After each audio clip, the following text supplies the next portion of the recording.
Okay સાહેબ, મોડી રાત્રે જામવાડીમાં રેડ કરવામાં આવી છે, શું કહે?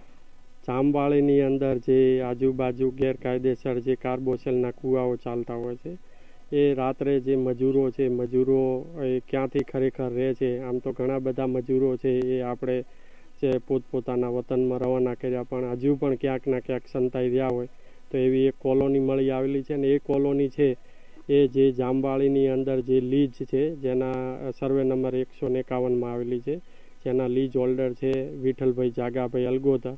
તો એ જે સર્વે નંબરની અંદર એમણે જે લીજનું ખોદકામ કરીને જે ઓવરબંડર નાખેલું છે, ત્યાં 37 કુલ ઝૂંપડા છે આવેલા છે, ને એમાં જે મજૂરો રહે છે અને રાત્રે ગેરકાયદેસર પ્રવૃત્તિઓ સાથે આ સંકળાયેલા છે. આ મજૂરોનું કોઈ રજિસ્ટર કે એવું કાંઈ નિભાવેલું નથી, અને આ મજૂરો અત્યારે હાલ છે એ આજુબાજુ સંતાઈ ગયેલા છે.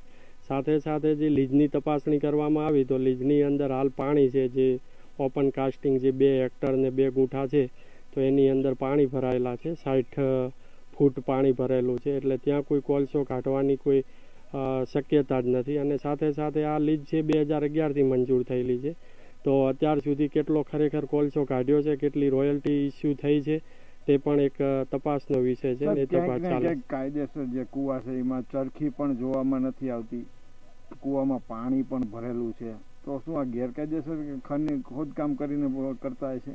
હા બિલકુલ, કારણ કે આજુબાજુમાં ગેરકાયદેસર જે કુવાઓ છે એમાંથી જે પણ કોલસા કાઢતા હોય એ કોલસો છે એ કોલસાની અહીંયા લીજની જે રોયલ્ટી છે, રોયલ્ટી ઇસ્યુ કરી અને આ રીતે ગેરકાયદેસર જે કોલસો છે એને કાયદેસર તરીકે વેચાણ થતું હોય. રોયલ્ટીમાં ગોલમાલ કરતા હોય? હા બિલકુલ, એ રીતે.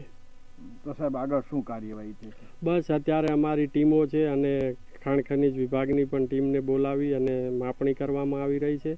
અને સાથે સાથે આ તમામ પ્રકારનું મેળવણું તેમજ તમામ જે નિયમો છે, છૂટછાટના જે ગૌણ ખનીજ છૂટછાટ નિયમો 2017 છે, તો Gujarat prevention of illegal mining storage transportation rules 2017 છે, આવા તમામ માઇનિંગ એક્ટ 1952 એની કેટલી જોગવાઈઓનું પાલન કર્યું છે અને કેટલાનું નથી કર્યું, એ તમામ બાબતોની હાલ ચકાસણી ચાલુ છે.